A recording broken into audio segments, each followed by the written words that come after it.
May 9th, 2019. From El Cajon, California, this is episode 181 of You Can Bet on That. Hi, everybody. Welcome to You Can Bet on That, a podcast for the recreational gambler. My name is Mark Duvall, and sitting across from me is Dr. Mike. Hello. We've talked in the past, Mike, about how dealers make mistakes all the time. Yes. Sometimes in our favor, sometimes not. Right. But usually when it's in our favor, we don't really call attention to it. Right. That's just part of, it's the casino's responsibility and the dealer's responsibility not to make mistakes. If it was a huge mistake, if it was I might say outrageous. just, just so you're not stuck with a pink chip in your rack that shouldn't be there. It's like, right. Where did that come from? But smaller mistakes we usually let go. The funny thing is we never let their mistakes go. Oh no! If it's in the house's favor, we always bring attention to it. And we've also talked about in the past how if there's a mistake in another player's favor, we certainly don't call attention to it. I think we had a story a while back where it was a blackjack switch game or a free bet blackjack game where somebody who wasn't even involved in the game was watching, and the dealer was paying off people when he busted with a 22, which is supposed to be a push all around, right? And the person who's just watching said, hey, shouldn't that be a push? And everybody at the table just groans. So this last Friday night, yes, we're out at the casino, and a point of 5 is made. The point was 5, and it was made. And the player to my right had kind of a dirty stack of chips for his odds. It was kind of hard to tell initially, how many chips were actually there. Right? He had a weird amount. It was a weird amount. And so the dealer finally figured out, okay, I know how much I'm going to pay him right now. And then you chimed in, oh, no, he's got $30 back there. Well, you know what it was? He was consistently all night making weird odd bets. Correct. Like he'd have like $22 behind. Yeah, he'd take a couple of whites and just throw it down there every once in a while. Weird amounts. And the dealer was kind of jokingly always saying, oh boy, well, I love this, stuff like that. Right. This is the one time he had the correct odds, which was $30. So the dealer was ready to pay him more than would have been correct. But you felt compelled. Nope. For some reason, even though you've complained about these kinds of people before. I just want a fair game. Yeah, that's what you want. I want a fair game. All right. I'll keep that in mind next time you get overpaid on one of your weird prop bets out there. No, he doesn't get 200. He gets 125. Fair game. Well, I'll tell you what was funny is the week before that, there was a new dealer who was, when I had a $60 six, was paying me $90 when it hit. Consistently, right? Yeah. Not just one time. Well, the first time she cut it out, so she's supposed to pay 70, and they usually cut out 2 green chips and 4 red chips. Mm-hmm. She cut out 3 green, 3 red. Yeah. And just handed it to me, so I picked it up and looked at it for a second, and she was on to the next person. Okay. So I didn't press right. for whatever reason. And then the next roll, same thing, 6 comes up and she pays me 90 again. So now I'm thinking, well, I can't press. I'll call attention. I'll call attention to it. And then, and then when I get to 120, she's probably not going to pay me some weird amount. Yeah. So I just left it. And darn if the shooter didn't roll like 5 6s. So it hurts you. In the long run, it hurt me. You did something that was morally questionable. Right. And it hurt you. In the long run, it hurt me. Well, anyway, save the casino money. Yeah, I guess so. It turned out that way. Well, the player that you called attention, he didn't seem upset at all. No, he wasn't upset at all. He knew how much he had out there. Well, it's funny because, I don't know why, just immediately, because the dealer was so flustered every time. And I just immediately no, you cut that wrong. Yeah, all right. Well, we've got a few stories from Gamblepalooza that we completely forgot about in our recap. And so we thought we'd talk about them right now. One funny thing that happened to me at resorts. We were at the craps table, and I decided I wanted a Red Bull. So the cocktail waitress came along, and I said, yeah, could I get a Red Bull, please? And she looked at me like I had broken the law or something. I was trying to figure out what's going on. Well, what kind of crazy person orders a Red Bull? All right, I'm going to have to call security, sir. Right? That's kind of the look it was. And then she said, oh, okay, I'm going to have to get a comp for that. And I was like, what, for a Red Bull? For whatever reason at resorts, they have to get a comp from the pit. Yeah. for a Red Bull. Yeah, because when Red Bull's delivered to Resorts Casino, it comes in an armored truck. Yeah. There's guards. They take it in the back. They keep a strict count on Red Bull. Yeah. I mean, this isn't something every casino does, but a lot of them do. Red Bull is very strictly regulated. I understand that Red Bull doesn't come out of the gun. All right. But people are ordering, bottles of Heineken and, things like that. Right. I'm sure there's a good reason. Yeah. It's honestly, they don't get it in bulk or, like you said, it arrives in an armored truck or something. So I couldn't get it right away. They had to talk to the pit, I guess, to see how much I was wagering. Right. Said, well, can we give this to him or not?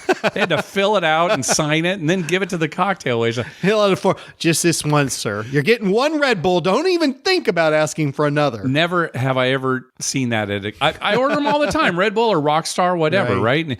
It doesn't come out of the gun. Yeah, it doesn't come out of the gun, right? But again, a bottle of Heineken doesn't come out of the gun either, right? So, yeah, and you pay for Heineken, like at Harrah's, you pay for alcohol. Well, I mean, don't even compare that, right? Drinks are free in Atlantic City, right? But apparently, if it's a Red Bull, you got to get a comp. So you use some of your comp money for that. Well, that's the other funny thing too is it was resorts where we earned hundreds and hundreds of dollars in comps for like 4 hours of play. So, but there's some executive sitting at a desk saying, I don't mind giving a lot of comps out, but damn it, we are not giving away Red Bull. Red Bull is the one thing we will not give away. I wonder if I tried to use those $200 worth of comps to buy Red Bull? Get Red Bull at the gift shop, if they would have done, sir, you're going to have to put those back or pay out of pocket. You're probably going to go to the case and it's going to have a lock on it. And you have to ask, you have to ask the guy to come over. If you want to touch the Red Bull, we unlock the case. And then meanwhile, you're all the allowed bourbon and vodka's just out in the open.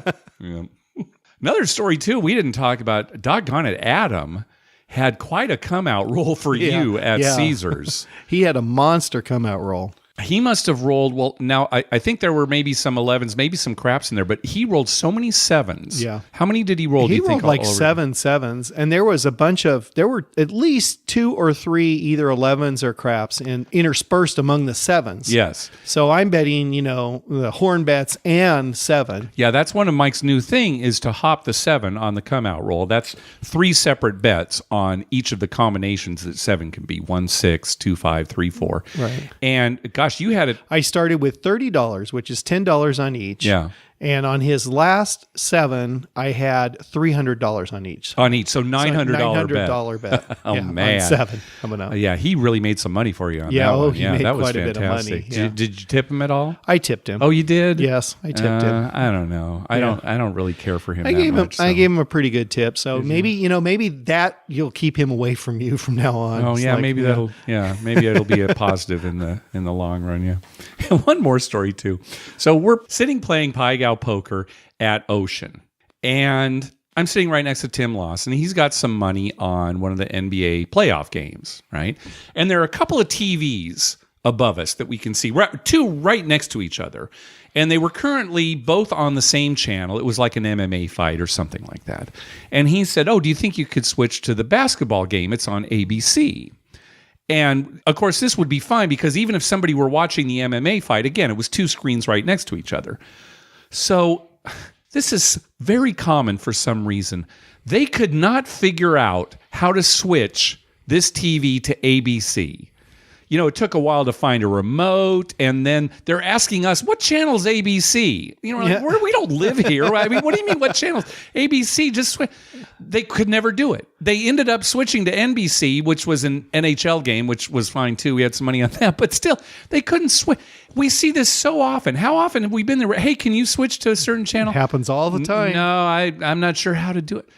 I told you later that when I retire, yes, I'm going to try to find a job at a casino or a chain of casinos. My only job is to go around and make sure that the TVs are at least set to some kind of sporting event. Right. Because when Food Channel. When we walked into the buffet at Caesars, when we walked in, Family Guy was on one of the screens. Right. And then when we were sitting there eating, Supernatural was on another screen. Right. At least switch to ESPN. You've got the crawl at the bottom at the very least. Right. So people can see. Well, sometimes, you're playing craps, you're in a big game, and there's a good roll going on. You want to watch a little Charmed. That's right. Yeah. Oh, I didn't see it this week. Good. You're trying to read the closed captioning and... Oh my gosh, why is it such a big deal? So that's I'll going to be. tell you what. You know what you should do? What's that? Instead of getting a job, it'll be way easier if you just make up a sheet for every casino. That's your thing. You make up a sheet that has everything listed. So, like first line, it says ABC is channel 8. Yeah. Next line says don't give away the Red Bull. Next line says ESPN is channel 29. Fourth line says don't give away the Red Bull. And just like that, just write down, and then you just supply these sheets to casinos. Oh yeah, I laminate them. Yeah, you laminate them and make them real nice. They're bound to lose them. You're going to be in business forever. People are running. Where's that sheet? I just send them out arbitrarily, right? Like, well, ABC's not channel 3. Where's the other sheet? Oh God, Harrah's Rincon has that problem because they switch from DirecTV to I don't know. It's like Dish, but they still have all the DirecTV remotes. Yeah, so every time they go to change the channel, they grab the remote and they just keep pointing it at it, clicking it, and nothing happens. Nothing happens, and then finally, oh, this is the wrong remote. It's like they got a whole drawer of remotes that they've never thrown away. It's like my dad or something, right? With a drawer of remotes from a TV that's like he hasn't had in 10 years, but he didn't throw the remote away because, you might need the remote later. There have been several times where we have been out there playing craps and we've asked them to switch to a game that's on like a national network. Right. And eventually they cannot do it. Yeah. Sorry, I tried. Yeah. And it's just stuck on TNT, We've got to watch whatever happens to be on.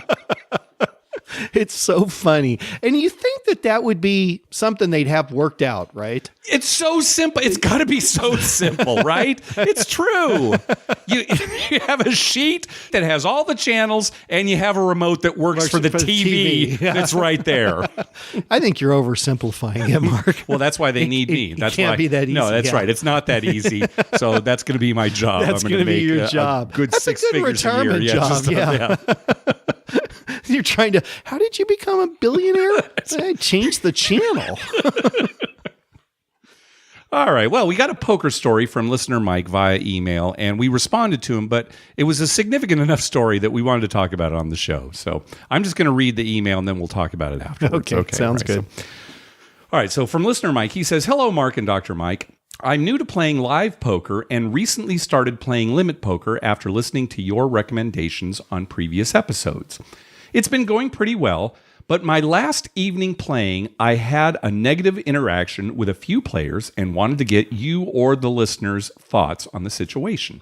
At one point during the game, I started to notice that the majority of people at the table were playing much tighter than I would normally expect. As I caught on this, I started betting and raising more loosely, and sure enough, more and more of the pots were folded to me, especially after the flop. Eventually, we got to a hand where 4 of us checked all the way down to the river. I was on the button with just an ace high. With no action, I went ahead and bet. All but one player folded. I showed my ace high, and the caller mucked his hand. As the pot came to me, the caller commented, "Yeah, I knew you had trash," which I thought was a pretty odd comment considering he called and then mucked his hand. At this point, the player next to him, who had folded prior, called me a moron and accused me of just betting and praying the whole time. And the caller agreed. After a couple more hands, both of those players left. The rest of the table didn't have anything to add, and I didn't really want to ask them their thoughts at this point. I was pretty shocked by the sudden accusation, and for a while I was concerned I had been doing something wrong or breaking some unspoken rule.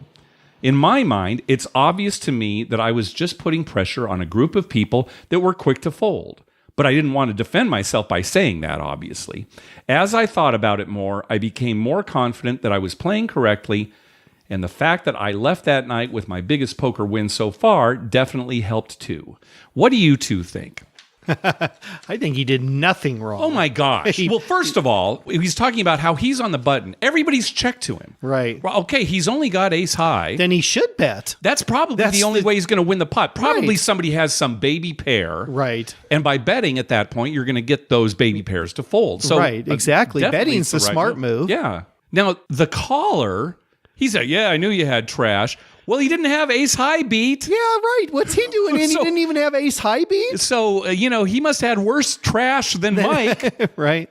And the comment that he makes is just to make himself feel better. Right. And the other player who folded, he probably had ace high beat. Right. So he's even more angry. So now he calls Mike a moron. Right, because he to feels, make him feel better about himself. Right, because he wants to make himself think that, like, well, I didn't get beat by a good player, I got beat by a moron. Yeah. Which actually got beat by a good player. Yeah, exactly. And Mike was doing it, right. If it's a real timid table or a real tight table in this case, then you change the way you play. Suddenly you loosen up more than you normally would. You have to push people around in poker sometimes. Very often, yes. And this is one of those situations. So, unfortunately, it's just another case of really horrible people that sometimes you have to deal with in life. Yeah, it's like a guy who, corrects the payout on something. You just got to deal with him. It's not that bad, but yeah, it's kind of horrible. First of all, if these people really think that Mike is a moron, don't tell him that, because he'll stop playing. Keep playing, right. Yeah, if they really think they've got him pegged for some guy who's like super loose, they should love that. They shouldn't leave the table. You see it all the time. People who just love to tell you how badly you play. Right. And, you just kind of have to grin. Phil Hellmuth comes to mind. Oh, yeah, exactly. Can't even spell poker. Right. Yes, I can.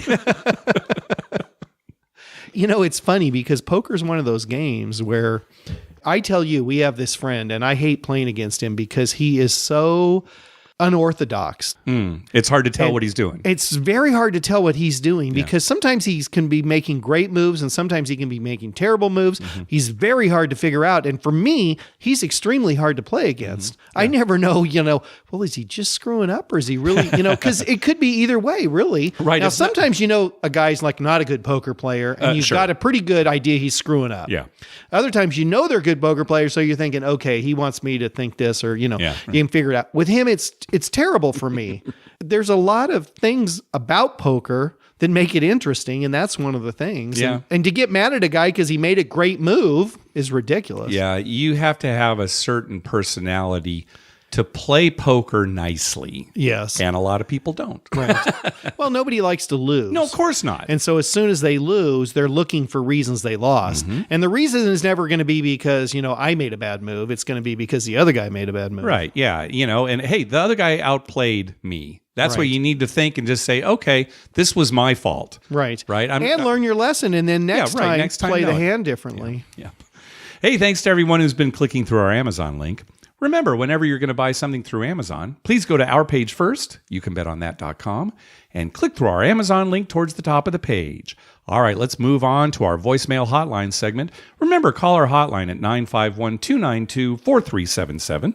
That's 9512-WAGERS. 9512-WAGERS. And maybe we'll play your clip on the show. First up is Matt.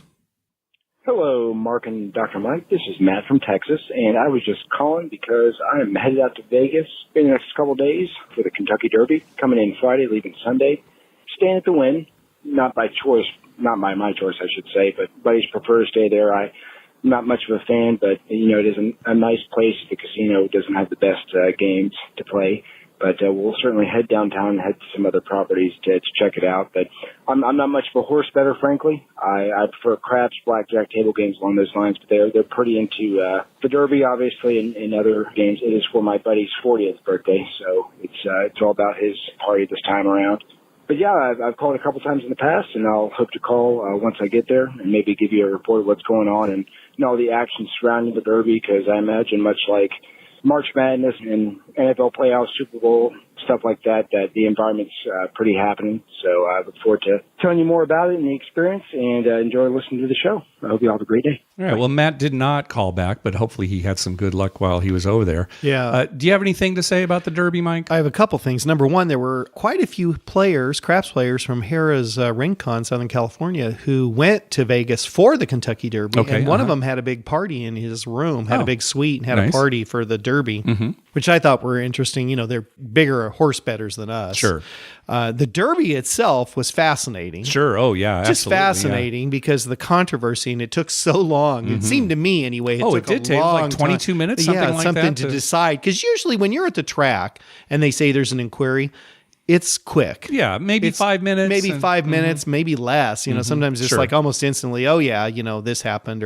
But this took a while, and the result, I mean, it's controversial. I've heard people argue both sides. Yeah, and I certainly don't have an opinion on it. I don't know enough about the rules, and we did unfortunately have a stake on maximum security, right? But anyway, it's interesting, and it kind of throws the whole Triple Crown thing up in the air too. Because, there's not going to be a Triple Crown winner this year. Well, the horse that won, they're saying he's probably not even running in the next race. So, well, and speaking of which, the Preakness is coming up here before our next episode. So, good luck to everybody who bets on that, and we'll make another bad prediction. Tweet it out to everybody. Well, what's funny is I saw where one of the owners, I can't remember who it was, one of the owners said, well, there's no reason to run your horse 2 weeks later if you're not vying for a Triple Crown. And, I thought about that, and that makes sense because that's a lot of stress on a horse, right? Yeah. And it's a different track, and you got to transport him and stuff and everything. And different distance. So why put that stress on the horse unless you really think you got a shot? Unless you really think you got a shot, right? Yeah. All right, next call. Hey, y'all, this is Jana from Houston. I just wanted to give you guys a quick trip report on our Vegas trip from last week. We landed at 7 a.m. on Wednesday the 24th. We grabbed our luggage, went to the hotel. We were actually able to check in, surprisingly enough. They had a room for us. Went and ate breakfast, and I ran over to the Fremont, and I went and played a slot machine, Buffalo Gold. I put in $100. First rattle out of the box, I hit a $100 and something jackpot. I cashed out, went and put my original $100 back in, played 2 or 3 hands, won another $150, cashed that out, went back, put my $100 back in, played again, hit a $250 jackpot. I was like, this is crazy. Never happened before. So I cashed out. I did not go back then, but I thought, I'm getting pretty lucky. Let me go to the craps table. Got in on a $5 craps table. Once the dice got back around to me, I rolled. I don't know how long it was, but I had just under 30 rolls. The table was pretty full. I couldn't believe it. Everybody was clapping and cheering, and I was having a good time. Made some money. I heard a text come through on my phone, and I knew it was my husband. So I went ahead and colored up. I had bought him for $150, and I had doubled that.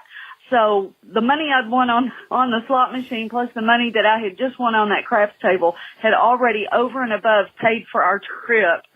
So we did whatever it was we did, and then about 2 hours later I came back to the Fremont, got on a different table, and I looked up and I saw the sign for the sharpshooter sign. And I'm like, can y'all explain that to me? What is that? And they said, well, if you roll 25 rolls, you get a cap. If you roll 40, you get a brown jacket. And if you roll 60, you get a black jacket. And I said, well, 2 hours ago I was on this table and I rolled almost 30 rolls and, nobody said anything. And they looked and they said I wasn't being rated. And I said, well, I handed them my card and they handed it back and I didn't move. I was betting every hand. And so the lady took my card and she made sure I was in the system. She was a little perturbed at me, actually. And this was the pit boss. Well, a few minutes later, the dice finally made the roll back around to me. And another pit boss at this point had come on duty. I think they were having a shift change or something. And this gentleman's name was Larry. He was so nice. He said, Jana, I've got you covered. You're okay.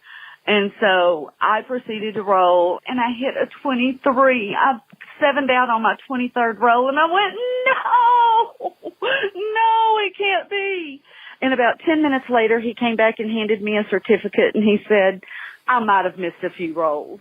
And I'm like, oh, my God, that is so sweet. And I said, you didn't have to do that because I was certainly going to try again.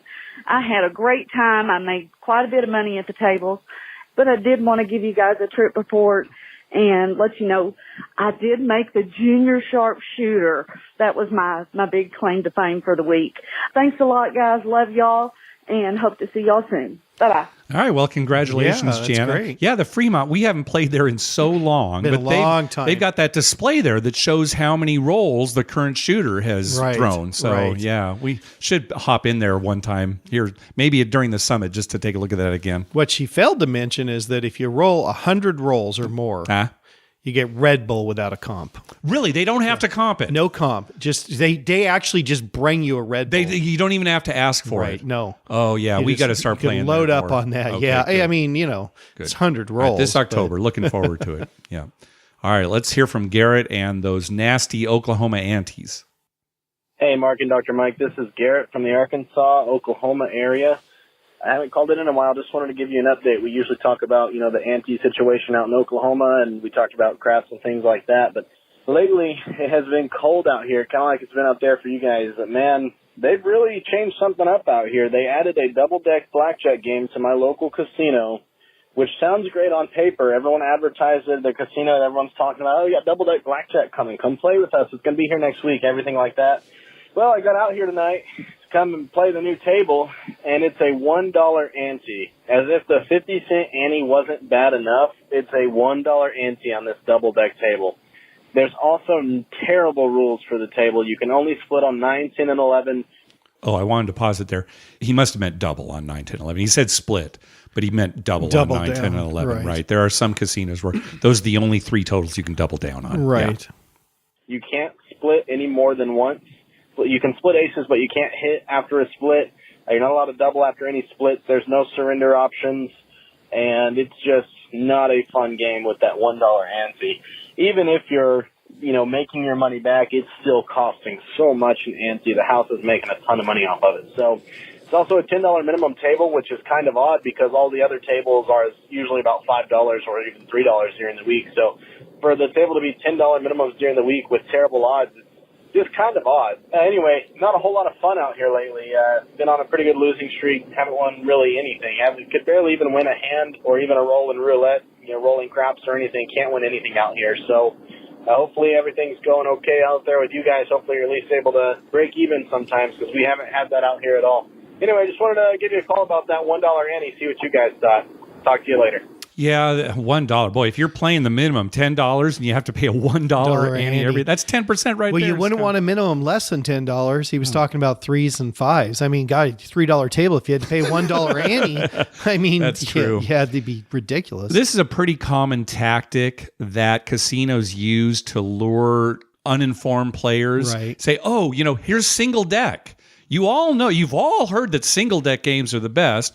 Well, you go there and it's 6 to 5. And again, like this, you can only double on 9, 10, 11, and et cetera. Yeah, the so rules are set up against you. Yeah, so this is one of those cases where really an 8-deck shoe with better rules would be better. Would be better for you, right. And a lower ante. Yeah, right. A lower ante would be better too. Ante. Yeah, exactly. Yeah, that's right. Yeah, that ante thing. Oh my God. They gotta get I don't rid of know that. if I could handle that. It's so funny that they just recently got real roulette and craps, but they didn't get rid of the ante. Which is weird. Yeah. Now, you said that the ante goes into some kind of... I can't even remember now. I thought it went into some kind of pool. Right. It doesn't go directly to the casino, but still, that doesn't matter to the guy who's there for an hour. Right. So yeah. If you're not there all the time where you could win that pool. Yeah. What the ante is just eating you up, right? Yeah. And did he say if it's 6 to 5 or was that a 3 to 2? He didn't mention it. I hope that at least it paid 3 to 2, but I don't know. God, if it paid 6 to 5 and you had to pay $1 ante. He was saying how it's been going poorly. We've actually been on a hot streak now. Yeah, we're back into the green again. Yeah, here, the last 2 weeks have been Thank really, goodness. really good to us. Yeah. Yeah. So hopefully it'll keep up. Yeah. We'll Right. see how that hopefully goes. it'll be the same for you, Garrett. Yep. Yeah. All right, next call. Hey, Mark and Dr. Mike. This is Alex from Atlanta, Georgia. Giving you guys a call. This is my first time calling in. I've been listening to you guys now for a few months. My wife and I will be traveling to Atlantis and the Bahamas at the end of May. Plan on doing a little bit of gambling, maybe a lot of gambling, depends on what the casino is like. I usually play craps and blackjack. I was just calling to see if you guys have been there before, see if you can give me any insight in terms of the environment, dealers. I've read some online reviews and they've been kind of all over the place, so I figured I'd give you guys a call, see if y'all can give me an insight on playing at the casino in Atlantis. If you guys have done any tips would be greatly appreciated. Thanks. Bye. We've never been. Your brother's been, though. My hasn't brother's he? been. His take on it as far as table games was that the limits are real high. High, okay. Yeah, he said like on a Saturday night, he had a hard time finding a table that he felt comfortable playing on. Oh, wow, okay. Because the limits were too high. Yeah. So, that's the only thing I've heard. Okay. Now, I'd love to go there. Yeah, someday I would too, just to check it out. Alex, what you might want to do is go back and listen to episode 23 of the Travel Fanboy podcast. He interviews Dave from Miles Talk about Atlantis. And although the discussion focuses on the free trip to Atlantis through Caesars Rewards, there's a lot of information on that episode about staying and playing there. So again, that's episode 23, Adam's Travel Fanboy podcast. All right, next call. Hey guys, this is Jim from Columbus. First time I've called. I've been listening. I listened to one of your current episodes a couple of months ago and then went back and started listening from the beginning. I think I'm up to May of 2017 now.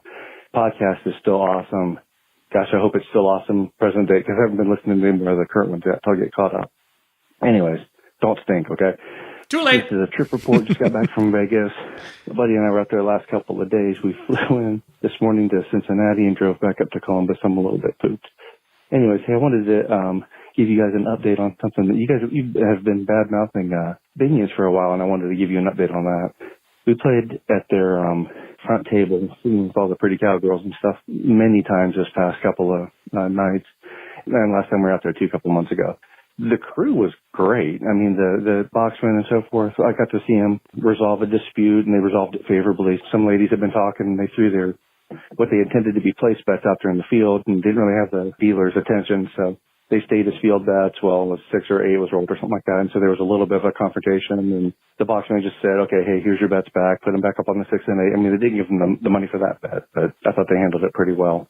I saw a number of short rolls. I never heard anybody get bothered for, hey, hit the back wall or anything like that. They were professional. They were friendly. They remember me from day to day. I was one of the ones that was tipping, but hey, that was cool. So give them another chance, man. Binions is cool. They're all right.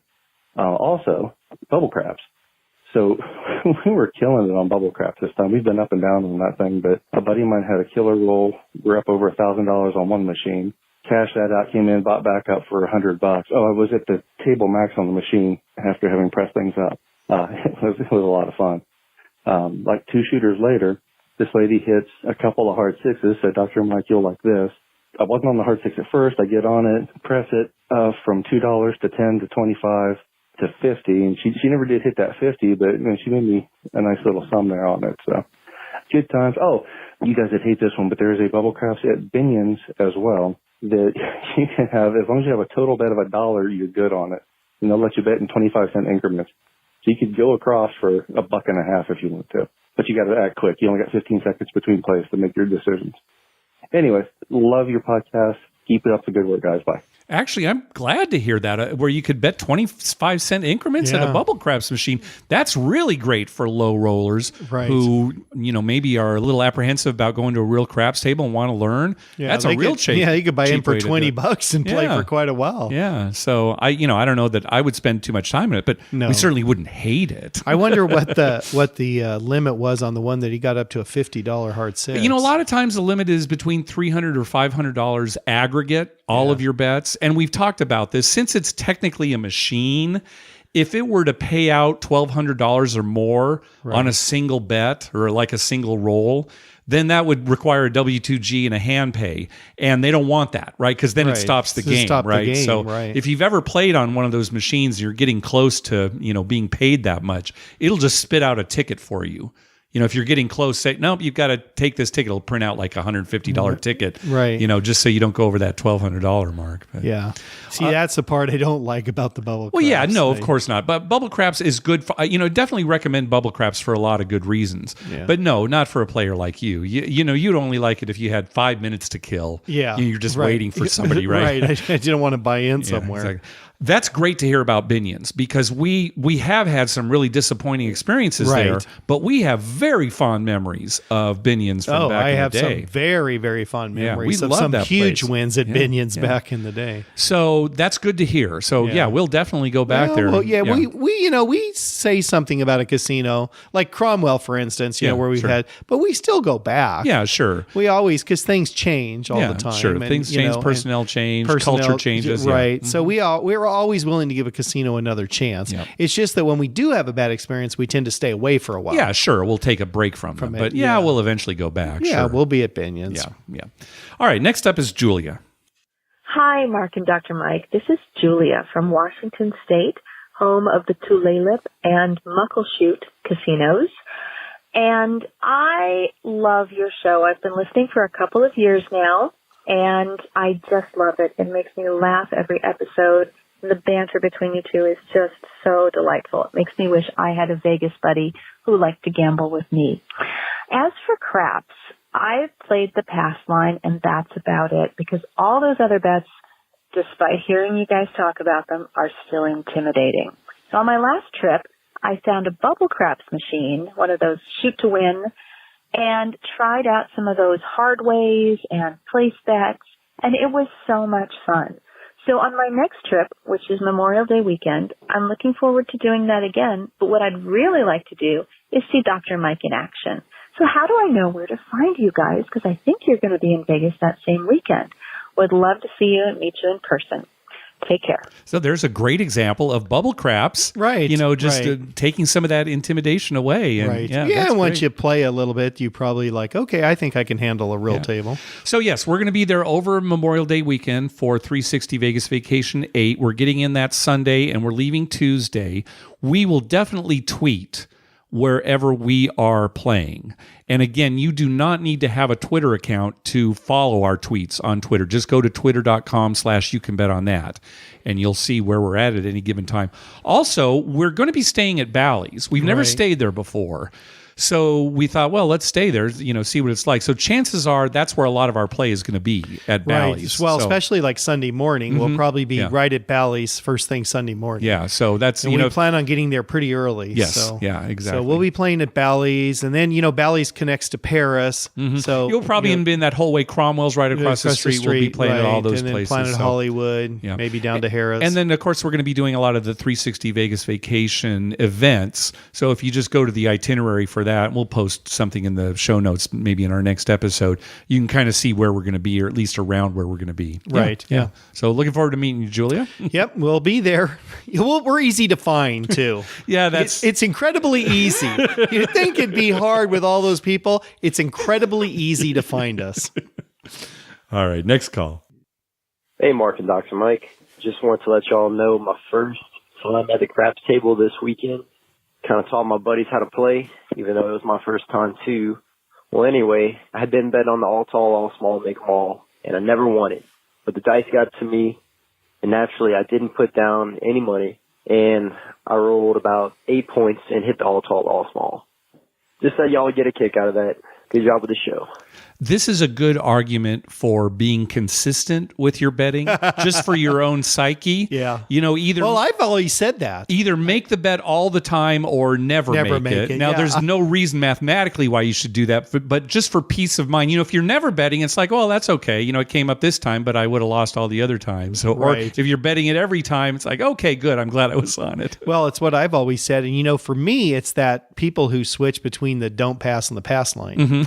Because, that just got to wreck with your psyche. Especially I don't have if it goes bad. Yeah. I don't have the personality for that. I could, what would happen to me? I'd switch to the don't pass and some guy'd make 20 points and I'd be thinking I'd have my hard six up to $500 at this point. Yep. And then I'd be killing myself. Yep. So I just consistently play the same way no matter what. Yeah, that's good. It's good.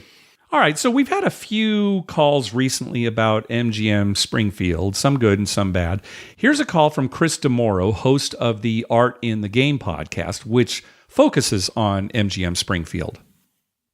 Hey, Mark and Dr. Mike, it's your friend Chris from Art in the Game here in Springfield, Massachusetts. How you guys been? I'm really sorry that I missed meeting you guys at Gamblepalooza along with all the other podcasters, players, and friends. I just couldn't make it down that weekend, but I hope to do something like that really soon. And I have to thank all of you guys, all your listeners.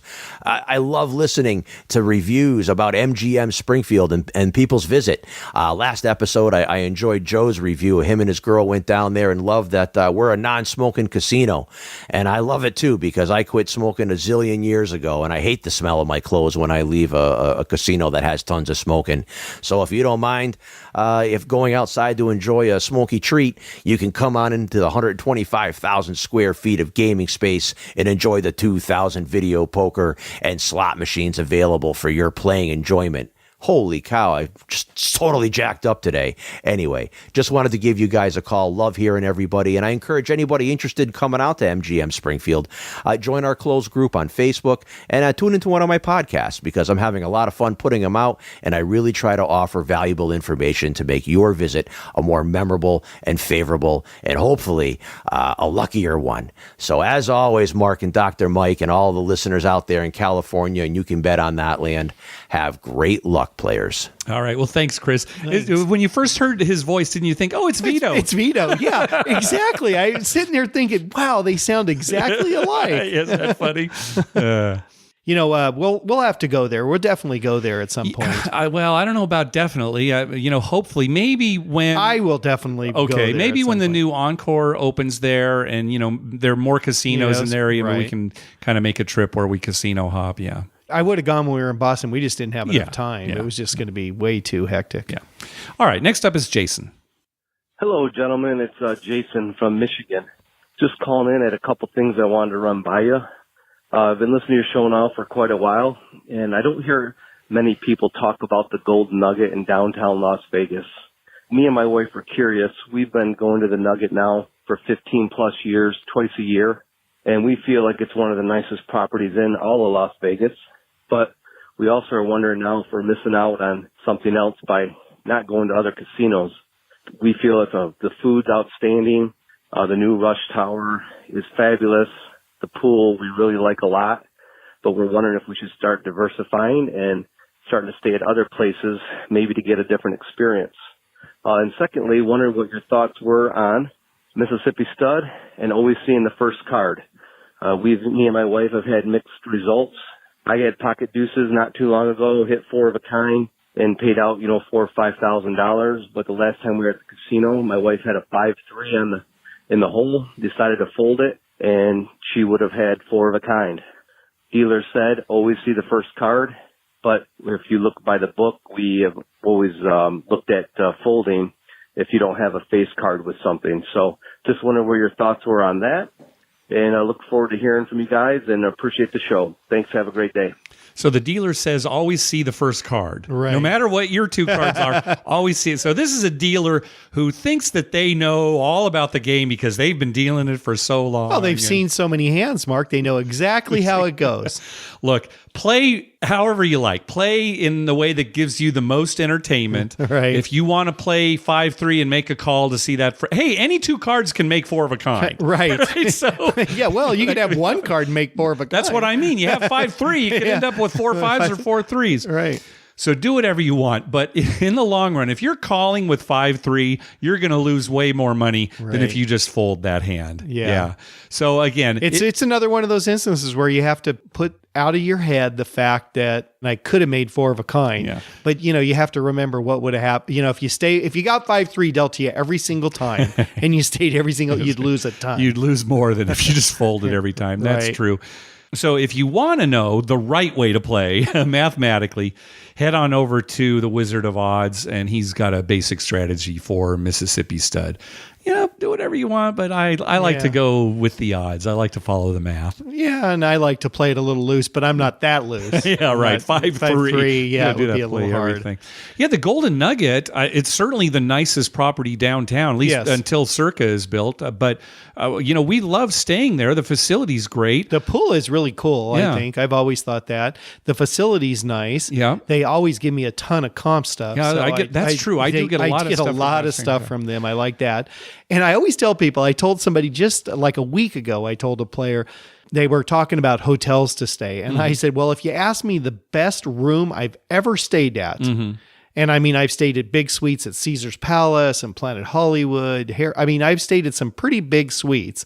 But still, the best room is that one suite that one time at Golden Nugget. Yeah. It had a table. It had like a eating area. Like a big dining room table? Big dining room table. It seated 12 people. There were 12 chairs. I've never, in a hotel room, I mean, how do you need 12 chairs? You're going to throw a party. You're going to throw a Kentucky Derby party. Yeah, that was awesome. Yeah, as far as the casino goes, for me, we play craps there mostly. Right. That's kind of hit and miss. Well, it's very crowded. Yeah, that's if true. you don't It is like to be crowded, it's crowded. I mean, contrast that with like Bellagio, where you have tons of room around the craps table. They only have 3 4 5 times odds, which is comparable to the Strip, but downtown, that's, not all that There's great. other places. And every like once in a while, I'll get dealers that are just, it's not a good crew.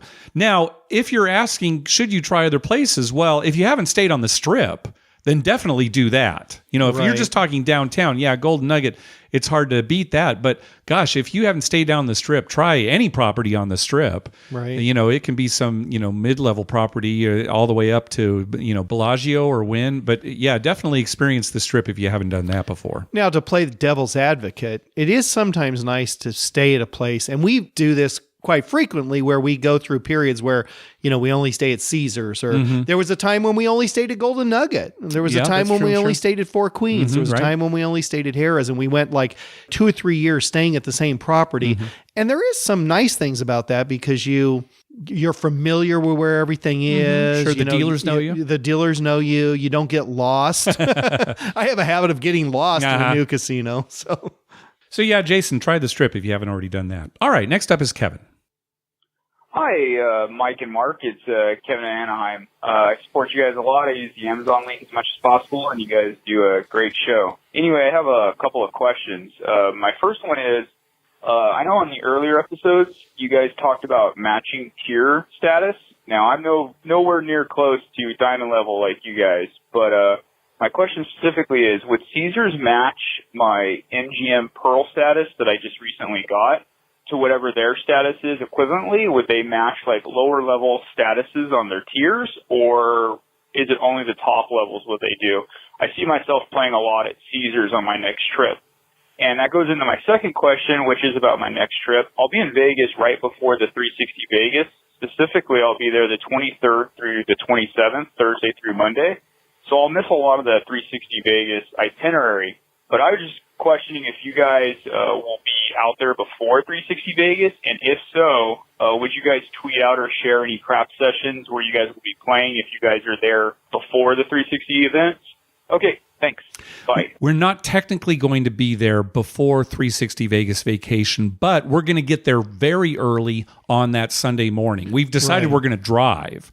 So we're going to wake up real early in the morning and just drive. So hopefully we'll get there around 7 or 8 a.m. Yeah, on we're Sunday hoping to get there very early Sunday morning. And if you're not leaving till Monday, then we have all day Sunday. Yeah, because the real events for 360 Vegas vacation don't start until the late afternoon. So we're probably going to be right there, center strip, again, Round Bally's, just playing around there. And so we will tweet where we are during that time. So, but we're not going to be there on the Friday or the Saturday. We're not getting there till Sunday, but it will be early Sunday morning. Yeah. So the reason is because we're staying till Tuesday. So. Yeah, exactly. Now, as far as the Caesars tier matching, if you're M Life Pearl, I doubt Caesars will match you to Diamond. In fact, I haven't really heard of Caesars doing tier matching at all. Yeah. And I've heard of other places. So we haven't checked on that though in a long time. Yeah, I mean, we don't have to. Yeah, we don't have to, but certainly give it a try. But yeah, I wouldn't count on it. And you do have to be one of the higher levels to get any kind of tier matching. But give it a try, but don't be surprised if they won't match it. Right. All right, next call. Hi, this is Steve from Virginia. I just wanted to give you a casino update.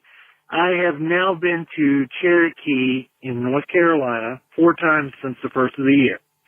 And all 4 times it has been slam-packed busy, but nobody has been winning. And when I say nobody, I mean even the slot machines are so quiet you could hear somebody drop their keys. Now, I played craps this last trip, and I actually managed to break even. Started playing about 7 o'clock. I went down early, went down 500, and I managed to work myself back to dead even. So for me, I consider that a very good win.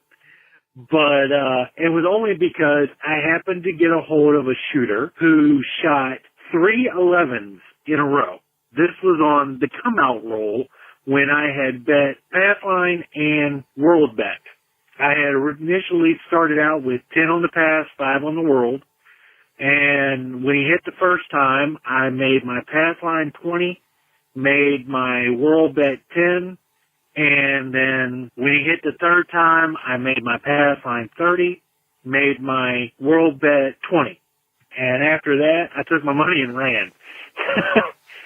I also want to thank y'all for the confirmation, I guess I would say, of my betting style, the way I do it and the way I feel comfortable. I called you a couple of weeks back about it, and I really did enjoy your comments on it. Thank you very much. Keep up the good work. I'll call you from Vegas. I'm going out for the World Series this year for the first time. So wish me luck, and maybe I'll put a bet out for you. Bye, guys. Yeah, good. Thanks. Well, good luck. Let us know, on the World if you play Series. in one of the tournaments and how you do. We're going to head out there maybe when we retire. Yeah, we need to get a report on somebody playing in the World Series of poker that's just true. to see how that. Yeah, not necessarily see the how main that event is. because that's Right. $10,000, but some of these. there's a lot of lower smaller entry- events. Yeah. We should do one. I mean, there's no reason we couldn't. I'll tell you the reason we don't, though. It's just the time. It's the amount of time. It's that the it amount takes, of time. We have talked about our group of friends, like all chipping in and having one of us go and actually play. But we just never can pull the trigger on that. You're right. It's the time. It's the time. Yeah. It takes a lot of time. It's not a quick thing. No. And some of those smaller tournaments are midweek. Yeah, some are. And we're working and stuff, One of these days. All right, let's hear from our buddy Keggers.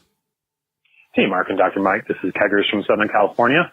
I was playing out at Harrah's Rincon the other day, and a story I want to tell you, and I think you might relate to this, Mark, is we we're on a shooter, went for about 45 minutes, profitable, good roll, all made money, going well. Everything's good, can't complain. But that 45-minute roll felt like 2 hours, and the reason for that was I counted 10 out of the 12 people at the table were actively throwing bets in the middle, making the prop bets every single roll. Hop this, horn bet that, world bet, CNE, put my hard ways back up, et cetera, et cetera. Every single roll, 10 people were throwing chips at the stick man. And you guys know the dealers at Harrah's Rincon, they're good, right? They're on top of it. They're doing their job. But every roll, that stuff was going on and really slowing the game down. So for the conservative, smart, I would say, some would say boring, bettors like myself looking for just a couple come bets, play 6 and 8, max odds, pass line kind of bettors, it really made it poor and had a really poor experience. So I just really want to ask you guys and use your platform to say, if you know of anybody who's a habitual middle prop better that really slows the game down, bets these crazy high house edge bets, and does slow with reckless abandon. Mark, I don't know if you know anybody like that. Yeah. Please talk to them. Tell them that it's slowing the game down and really making it painful for us that really just want to get in and get the rolls in. So I'm half joking, of course. So love you guys. See you soon. Bye. Anybody who has played at a table with Mike knows, well, you're not so bad every roll, but on the come out roll, if you're at a table with the come Mike, out roll. the come out rolls take so long. I think it was Adam that actually turned to me. Maybe it was when he was, having all those sevens. He said, "Does it always take this long? Is there always all this math going on?" It's like, yes, every time. But the rest of the rolls, I'm fast. It's not too bad. It gets to the point, honestly, where here at Harrah's, on come out rolls, even if I'm the shooter, I sit back and just look at my phone for a little while, play on my phone, because I know the dice aren't going to get to me anytime soon. Let me tell you this. 2 reasons. Number one, for whatever reason, and I have no idea why this is, Harrah's is a craps casino. Yeah, that's craps true. is super popular at Harrah's Rincon, Southern If California. you look at all the casinos in San Diego, you're absolutely right. The other casinos, you'll see 2 craps tables and you'll see like 8 people playing. You go to Harrah's, they'll have 4 tables open and they're all full. That's true. That's number one. Number two, the people out there, since they are craps players, they like making a lot of those bets. Everyone has their own little system. So you get a lot of it. And that's why, and I was telling a guy just last night, that's why you and I head right to the $50 table. Because it'll go faster. It'll go faster. There's fewer people playing on it. So even if I'm making prop bets or somebody else making prop bets, it goes faster. You go to a $10 or $15 table, they're full. You've got 14 people playing and they're all making prop bets, or most of them anyway are making prop bets. So it's going to slow the game down. Something you have to deal with out there. I get so antsy. Luckily at Harrah's, I can use my phone at the table. They don't have a problem with it. Now, when we were at Atlantic City, I couldn't, look at my phone when I was at the table. So I was just walking around. I was pacing. It just would take so long. I couldn't just stand there. You kept stepping away from the table and walking away. And eventually a pit boss got mad at me and said, "Sir, will you please just stand? If you've got bets on the table, just stand there." And it's like, he really chastised you too. Yeah, he tried to kind of be nice about it afterwards, but Yeah, I should have just cashed out because it was It was brutal. so funny because after that, I turned to you and said, "Are you okay?" Because you looked really like, "Oh my God, this is the worst thing ever in my life." I was just bored. I wasn't really mad or anything. It was just like you look terrible. Now me, and you know this is true.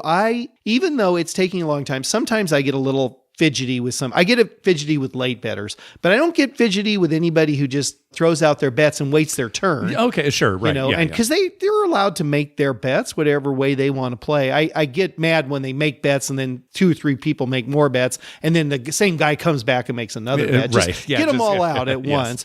But it's part of the game. Yeah, no, it is. Right? It is. So as long as you should just sit back and enjoy the action. Enjoy what everyone's doing. That's what I should do. Yeah, and just think to yourself, oh, I'm so much smarter than them. Oh, I'm going to win so much more money than them. Yeah, that'll work. All right, let's hear from our buddy Robin. Hi, guys. This is Robin. Sorry to miss you guys at Gamblepalooza, but I just have a few quick things I wanted to pass by. Went on a cruise a couple weeks ago, which was the reason why I wasn't at Gamblepalooza. And the craps session that I played in the casino was really interesting because I wanted to try playing the don't line. And boy, was that the worst time to choose to do that. There was a lady there from New York who kept playing threes face up, and she shot for like 25 minutes. It was amazing. So I switched over just to get my money back on the pass line, but she was just amazing. And I didn't know if you had anything to say about concerning that particular dice setting. But anyway, she was awesome. Okay, and then some little quick bits here. MGM Springfield seems to be listening to its audience because they've made some changes. They started a couple weeks ago this early bird $5 line for carnival games and blackjack. Unfortunately, it's not being offered for roulette and craps, but it is 6 to 9 in the morning, $5 tables. Also, they're adding another bar with more video poker, even though the video poker is just like crappy pay tables. But still, they're listening to get more of that. And they're also adding bubble craps. Now, I've not played a lot of bubble craps, maybe a little bit at Foxwoods, and I wanted to hear your opinion on that in terms of the social part of it. And is it something that you've really ever played? Do you have any suggestions? Or just stay away from it, whatever the case may be. Their table limits start at $10 for regular craps. So, and Foxwoods and Mohegan Sun are still offering $5 tables. Matter of fact, into the night during the week. So that's something. And finally, hey, I'm all in for Gamblepalooza in Reno. I think it's a great idea. Haven't been in decades, so I'm all in, man. Okay, thanks a lot from New England. We'll catch you later. Yeah, we talked about maybe a Gamblepalooza Reno. Now, let's make it clear, though, that Gamblepalooza is Vito's and Eric's baby, right? We basically just show up. So, we're not. They will make the decisions on where we go. When we go to Reno, they'll be the ones deciding we're going to Reno. I'm sure they're open to suggestions, but they will make the ultimate decision on that. Yes, Reno's a ways for them. Yeah, exactly. See, that's the thing. Well, even as Biloxi is too. Maybe not as far as Reno, but it's not close. It's not close. They probably don't have any contacts there like they do at some of the casinos near where they live. Yeah. That's the big difference. Right. So, if they decide to have it at somewhere back in that area, I'm for that too. Sure, yeah. Now, as far as bubble craps go, we've already kind of talked about that. He was bringing up the social aspect of bubble craps. There is a certain amount of that. I think there's very little. For me, there'd be so little because I'd be like freaking out trying to make my bets. Well, that's true. I would say that there's more than just a bank of slots. Right. Right. Because usually you're winning and losing together, but it definitely is different. Maybe. Bubble craps, you got to keep moving. Slots, you can stop and the person next to you can stop pushing and you could talk for a few seconds. That's true. Yeah. You're not on a there's time no limit. stopping in bubble craps. It's mostly when the roll comes up, you all look at each other and, hey, that's great. It's third one in a row. And then you're back to making your bets. Yeah. I think bubble craps, you need a corner man, like in boxing. You need a corner man behind you, like with a towel and wiping you off. Okay. It's just going too fast. I got you. That's the only way I could play. Okay. I bring my own corner man. That makes sense. Who's that guy standing there? Oh, that's Mike's corner man. Oh, okay. Gotcha. Yeah. Right. Maybe I'll get one for regular craps. I'm going to do that some night. Just get a corner man. I always bring a towel. Maybe I'll do it one night. Yeah. How you doing? You okay, Mike? Yeah. All right, get on in there. Get back in there. Put your mouthpiece back in and get in there. Now, the dice setting that Robin was talking about is a very popular dice set. It's basically 2 3s, a hard 6 on Lined top up of like the an die. arrow. Yeah, like you make a point with like a V. right. Yeah. And it is traditionally kind of this is what'll make you the most money. And there was one trip years ago where, hey, Mike, have you seen this? We actually tried it. We had great luck. Right? It was like, hey, there's something to this. And then the next trip we got wiped out. So you know how we feel about dice setting. It's fun, but it's not going to determine. Well, I got chastised recently for dice setting. Yeah, this is the whole story that supposedly you're going to tell people if they come up to you, right? Yeah, I'll tell you how badly I got chastised for setting the dice. I was like, the story's okay. Yeah, he'll tell. all right. I don't want to warn people. It's okay. Yeah, I just it's just it takes a while to explain. Yeah, right. All right, last call from our buddy Taylor. Hey, this is Taylor from New Mexico. No Royal Flush for Tara, but we did have a winning trip. 2 things that we've never had before happened. One is I hit all small, tall, make 'em all. So that was the first night.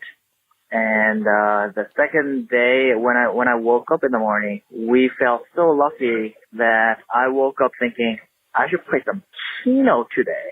And we played some Keno while we were having breakfast. $10 in, $34 out, so I even won in Keno, so that's the second thing. Okay, guys, looking forward to see you guys in 2 weeks. Yeah, wow. Looking forward to it, Taylor. When yeah, he said 2 things happened that never happened, winning at Keno would not have been what I thought was coming up. I mean, how many mornings have you woke up and thought, I'm going to play some Keno today? Maybe once or twice, and I've never won. Yeah. So I guess I haven't had that experience either. Maybe this trip. How can you lose at Keno? Hopefully we'll find a place when we're here. So the trip is in about 2 weeks. We actually are going to have one more episode before that trip. So we'll talk about that a little bit more on the next episode. And Taylor here just recently, he's a professor. He recently got tenure. He posted up on Twitter. So congratulations on that. That's Taylor. great. Yeah, that is good news. Getting back to Keno, I'm laughing. They used to have Keno tournaments. Gosh, that's casinos right, yeah. years ago. Remember? Yeah. They'd have a Keno tournament. Yeah. Some hotel.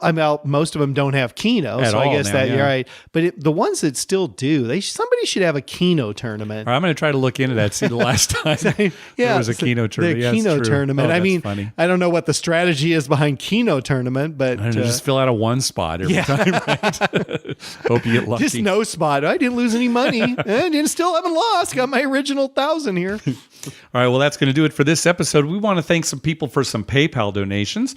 First of all, Kurt for his recurring donation. Thanks very much. Also, Mikey G from Milwaukee. He says a karma donation for an upcoming gambling trip May 23rd through the 25th to Q Casino in Dubuque, Iowa. I can't wait to play some craps. # press the hard 6. Good luck on your trip, Mikey. Also from Randy and Lena, gentlemen, my wife and I are preparing for our 10th trip to Vegas, May 8th through the 14th. In addition to the usual debauchery, we are celebrating her 40th birthday. I hope that this small karma donation will bring you guys good fortune on your next trip as well. Thanks very much. Happy birthday. Yeah. Then from Taylor, he says, staying at Red Rock to celebrate my 10-year in promotion. Tara going for her first Royal Flush, so sounds like she hasn't gotten it yet, but maybe it's coming. It's coming. Yeah. Also from Jennifer and Troy, a karma donation for 2 trips in May. Good luck. From our friend Melanie, she says, I love it when I forgot it's Thursday and Mark and Dr. Mike pop up in my podcast feed. The bonus episode gave me the same feeling of hitting that parlayed hard 8. Your content and commentary are hilarious, engaging, helpful, and so entertaining. Really love all the stories and tips. I'm so bummed that I can't make it to the summit or Vegas vacation because I really want to hear Dr. Mike's Australian story and the other one too long for the podcast. Just tell it. I promise we listeners will love it. You were trying to remember, what's this Australian story? You can't remember, can you? No, I can't remember. You say stuff on the show. We're gonna have to go back, and the context will remind me. Some listener may know. If you remember what Mike said about Australia, I think it was a person. Like an Australian person here in the States and something, and you can't remember it all, can you? Yeah, well, I mean, like I said, if I hear the context, it'll pop in my head. All right. Going back to Melanie's message, I hope I get to run into you two again soon somehow, whether at the craps table or outside the gift shop where you are loaded with water and candy bars from Surprise Comps.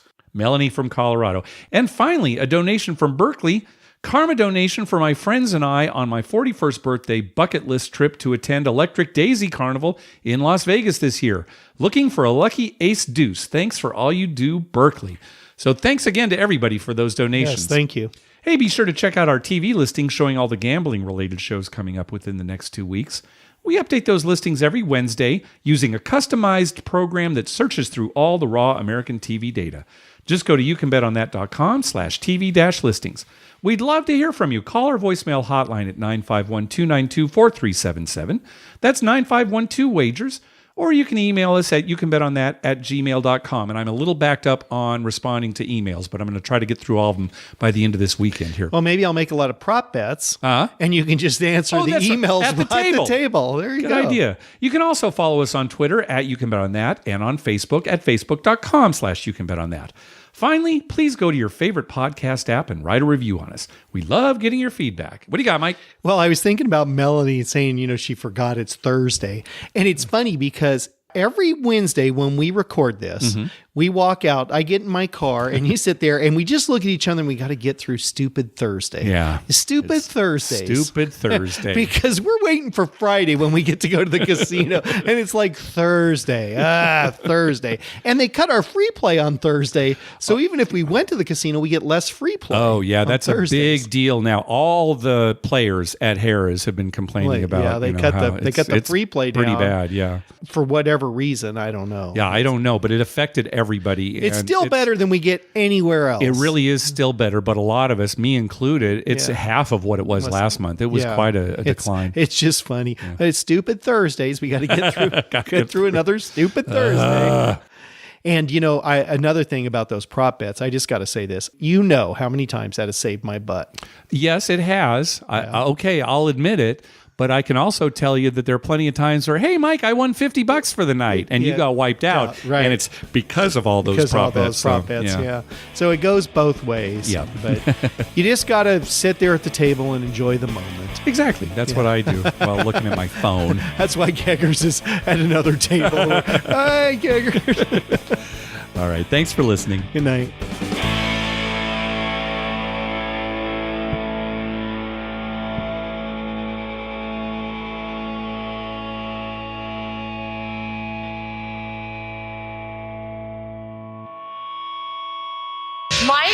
Mark, that was wonderful. I had no idea you were so talented. The audience is going to love you.